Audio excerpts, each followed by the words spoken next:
यह घटना बीते वर्ष फरवरी 2021 की है, जहां रिंकू शर्मा नामक विश्व हिंदू परिषद के युवा कार्यकर्ता जो अपने क्षेत्र मंगोलपुरी के मंदिरों में हनुमान चालीसा का पाठ कराते थे और हिंदू धर्म के प्रचारक भी थे। रिंकू शर्मा हर हिंदू पर्व के त्योहारों में बढ़ चढ़कर हिस्सा लेते थे, जो असामाजिक तत्व के लोगों को मंजूर नहीं था। उन लोगों ने रिंकू शर्मा की हत्या निर्मम तरीके से कर देते हैं। उसे दौड़ा दौड़ा कर चाकुओं से गोद डालते हैं, जो जान बचाने के लिए जब रिंकू शर्मा अपने घर में घुस जाते तो घर से घुस करके उन्हें चाकुओं से गोद डालते हैं और अंत में उसकी मृत्यु हो जाती है। आज रिंकू शर्मा की पहली श्रद्धांजलि दी गई, जहां पर बजरंग दल, विश्व हिंदू परिषद और भारतीय जनता पार्टी के नेतागण और तमाम अन्य स्थानीय लोग भी उपस्थित रहे और रिंकू शर्मा जी को श्रद्धा सुमन आंसुपूर्ण श्रद्धांजलि।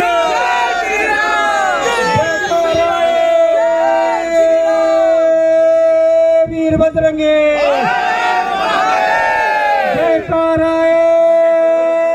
वीर बजरंगी। हम सभी से अनुरोध है कि कृपा से पीछे हट गए, आप अपनी सीटों में बैठ जाए, आराम से श्रद्धांजलि करना, एक एक करके पुष्पांजलि करना। आप थोड़ा प्रोटोकॉल का भी ध्यान रखो भाई साहब।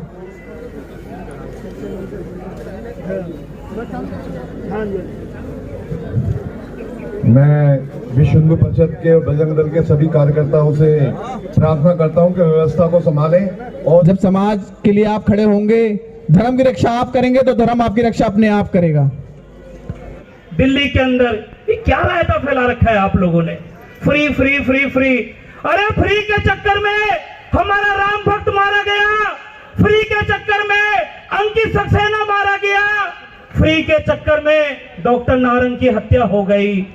साथियों, संकल्प लेना पड़ेगा, संकल्प लेना पड़ेगा। इसके पीछे कौन सी साजिश है, इसके पीछे कौन व्यक्ति है जो हमारे को राम नाम बोलने पर हमारे को टारगेट पर ले लिया जाता है।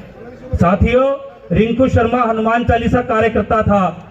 मैं मंगोलपुरी के अंदर 30 स्थानों पर मैं अपने साथियों को भी कहना चाहता हूं, कपिल मिश्रा जी, मंगोलपुरी के अंदर 30 स्थानों पर निरंतर हनुमान चालीसा का प्रयास होता है, कार्य होता है, जिसके अंदर के ब्लॉक मंगोलपुरी का मुख्य कार्यकर्ता रिंकू शर्मा था। साथियों, उस हत्याकांड के बाद हमें फेसबुक आईडी से नाम बदल बदल करके धमकी दी जा रही थी। अभी तो रिंकू शर्मा का नंबर आया है, पासवान अब तेरा नंबर आएगा, तेरे साथियों का नंबर आएगा। हम डरे नहीं, हम झुके नहीं, हम पीछे नहीं हटे और उसी तेज गति से आज भी मंगोलपुरी के अंदर 30 स्थानों पर प्रत्येक मंगलवार को डंके की चोट पर हनुमान चालीसा का पाठ होता है। साथियों, तो एक बार रिंकू शर्मा को सच्ची श्रद्धांजलि देने के लिए अपने इस हाथ को आसमान की तरफ खड़ा कीजिए एक बार सभी। भारत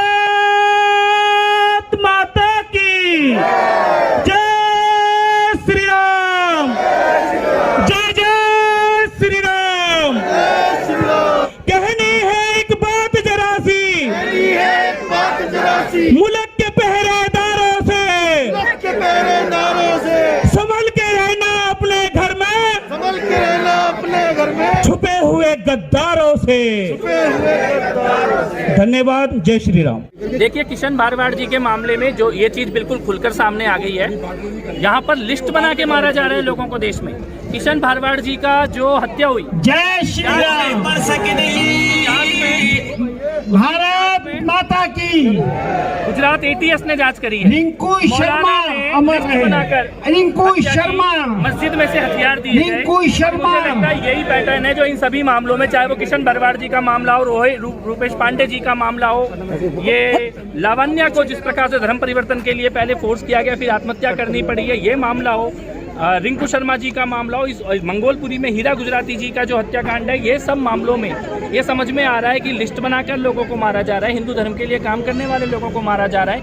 एटीएस के रिपोर्ट में ये सारी चीज़ें निकल कर आ रही हैं। गुजरात एटीएस की रिपोर्ट में निकल के आई, यूपी एटीएस की रिपोर्ट में निकल के आई है। और उसके बावजूद भी देश में जो माहौल है हमारे शवों पर भी सन्नाटा है और उनके हिजाब पर भी हंगामा है। ये देखकर सबसे ज़्यादा आक्रोश आता है और ये आज जरूरी है रिंकू शर्मा जी के बलिदान के दिन ये संकल्प ले कि हमें इकट्ठा रहना ही होगा। सर यही अभी एक मुद्दा, बहुत बड़ा मुद्दा भी बनता जा रहा है, हिजाब। क्या देखिए, हिजाब के मामले में मैं ये कहना चाहता हूँ, कल ओवैसी ने एक बयान दिया कि हिजाबी किसी दिन इस देश की प्रधानमंत्री बनेगी हिजाब पहन के, कोई महिला, मुस्लिम महिला इस देश की प्रधानमंत्री बनेगी। मैं ये कहना चाहता हूँ कि हिजाब पहन के पहले मस्जिद में तो जाने लायक बना दो महिलाओं को। मुस्लिम हिजाब पहन के प्रधानमंत्री बनने के सपने, हिजाब पहन के संसद में बैठाने के सपने, ये तो बहुत बड़ी बात आप कर रहे हो। हिजाब पहन के महिलाओं को अगर आज़ादी देनी है, मुस्लिम महिलाओं को, तो हिजाब पहन के मस्जिद भेजो ना उन्हें।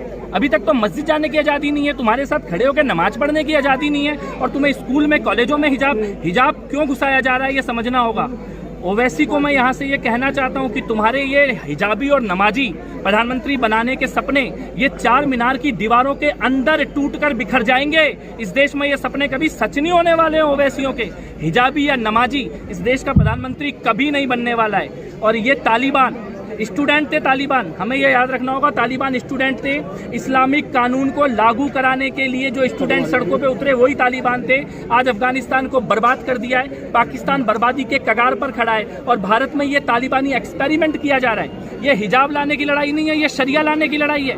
आज हिजाब, कल पूरी किताब, ये उसकी लड़ाई हो रही है। और भारत में भारतीय संस्कृति और सभ्यता के सामने ये हिजाबी और शरिया के दोनों प्रखंड हैं, कभी आने नहीं देंगे। ये संकल्प आज हम सबको लेना ही होगा। सर 1 साल का समय हो गया है जिस तरह से लगातार उसके बाद गिरफ्तारियां हुई, क्या लगता है आज भी रिंकू शर्मा को न्याय मिल पाया है? न्याय अभी अधूरा है, बिल्कुल। मैं ये कहना चाहता हूँ, दिल्ली पुलिस को न्याय देना होगा। आज 1 साल हो रहा है रिंकू शर्मा की हत्या का।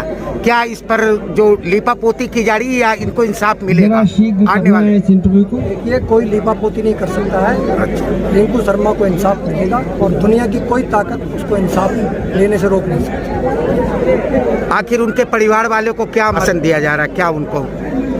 देखिए, जो भी लोग इसमें दोषी थे उनको तुरंत गिरफ्तार किया गया है, उनके ऊपर कानूनी कार्रवाई चल रही है, और देश के संवैधानिक व्यवस्था के तहत कानून सम्मत कार्रवाई उनके खिलाफ हो रही है, और कानून के दायरे में ही उनको इंसाफ मिलेगा। मंगोलपुरी एक ऐसा क्षेत्र बन गया जहां आए दिन हत्याएं होती रहती है, खास करके हिंदू समाज के लोगों का, तो इस पर आप क्या कहेंगे? देखिए, इसके लिए हिंदू समाज को जागने की जरूरत है, और चाहे वो भारतीय जनता पार्टी हो, संघ हो या अन्य संगठन हो, वो लगातार हिंदुओं के अंदर जागरण का काम कर रहे हैं, और आज उसी का परिणाम है। आप देखेंगे कि आज उत्तर प्रदेश के अंदर जिस तरह चुनाव चल रहे हैं, उसमें सबसे बड़ा मुद्दा जो है वो सुरक्षा है और देश की संस्कृति की रक्षा है। तो लगातार जागृति के बाद देश के नागरिकों में जागृति आई है, और अब लोग उसके लिए लड़ना प्रारंभ हुए। अंत में हिंदू समाज के लोगों को क्या संदेश देना चाहते हैं आप अपने माध्यम से? मैं हिंदू समाज के लोगों को यही संदेश देना चाहता हूँ कि हमारी संस्कृति, हमारी विचारधारा वसुधैव कुटुम्बकम की है, सर्वे भवन्तु सुखिनः सर्वे सन्तु निरामया की है, सहनावतु सहना भुनक्तु की है, सबको साथ में लेकर चलने की है, सबके सुखी कामना करने की है। 2 संस्कृतियाँ इसमें दुनिया के अंदर स्थापित हैं। एक वो है जो केवल मैं और मेरा भोग, और मुझे छीनना है, मुझे खाना है, मुझे लूटना है, जहाँ औरतों को भी लूट का माल समझा जाता है। एक वो संस्कृति है। एक सबको साथ लेकर चलने की और सबको सम्मान के साथ सबके सुख की कामना करने वाली संस्कृति है भारतीय संस्कृति। अगर दुनिया के अंदर सुख, शांति और समृद्धि लानी है, और ये जो दुनिया के अंदर बहुत सारे झगड़े चल रहे हैं, इनको समाप्त करना है, तो भारतीय संस्कृति की विचारधारा को, सर्वे भवन्तु सुखिनः के जो, और सेनावतु और सेना भुनक्तु के जो हमारे विचार है, और हमारा वसुधैव कुटुम्बकम का विचार है, उसको सारी दुनिया के अंदर लेकर जाना होगा। मैं समझता हूं कि आज नरेंद्र मोदी जी के नेतृत्व में वो विचारधारा दुनिया के अंदर मजबूत हो रही है, और लगातार भारतीय दुनिया के अंदर मजबूत होकर अपनी विचारधारा को आगे बढ़ा रही है।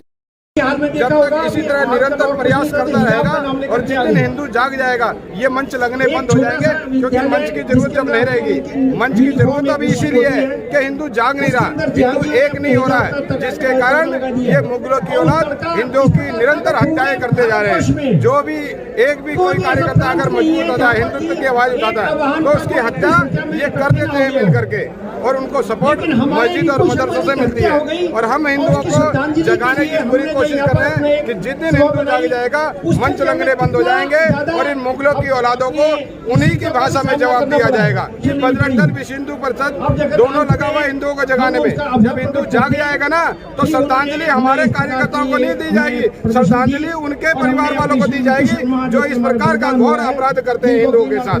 नहीं देखता कि हिंदू है या मुसलमान, सामने खड़ा हुआ व्यक्ति एक इंसान है, ये देख करके उसकी मदद करता है, लेकिन फिर भी हमारे समाज के ऊपर आघात होता है। इस आघात को हमें निरंतर रोकना होगा, निरंतर रोकना होगा। क्यों रोकना होगा? कि आने वाले समय बड़ा खराब हो रहा है, आप लोग उसको पहचानो। जैसा जी अभी हमारे कपिल मिश्रा जी ने बताया, कई क्षेत्रों के बारे में आपको, कई राज्यों के बारे में बता दिया होगा कि ऐसी ऐसी घटनाएं निरंतर चल रही हैं। तो एक साजिश, एक प्लानिंग है। इस प्लानिंग को रोकने के लिए हमें खड़ा होना पड़ेगा। इस ब्लॉक के चौक पर श्रद्धांजलि सभा रखी गई थी, इस विषय में आप क्या कहेंगे अपने भाई के लिए? श्रद्धांजलि सभा रखने का मेन मकसद यही था कि हमारे को इंसाफ मिले, सभी लोग एकत्रित हुए कि जागरूक हुए हिंदू। मेन मकसद यही था कि भाई को इंसाफ मिले और हिंदू जागरूक। तो क्या आपको उम्मीद नजर आ रही है? जी, हिम्मत मिलती है अगर एकत्रित हो रहे हैं हिंदू, तो ये भी लगता है, हौसला बढ़ता है कि हाँ हमारे साथ सभी हैं, सभी साथ खड़े हैं।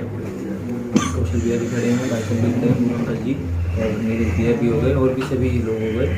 सारा पूरा मतलब भारत का हर एक हिंदू कंधे से कंधा मिलाकर खड़ा है, तो एक हौसला मिलता है कि हाँ इंसाफ मिलेगा और जरूर मिलेगा। श्रद्धांजलि सभा के बारे में मैं इतना ही कहूँगा कि बस जिस दिन इसको इंसाफ मिल जाए, असली श्रद्धांजलि को उसी दिन दी जाए। यही उसको सच्ची श्रद्धांजलि है कि हम उसको इंसाफ दिला सके।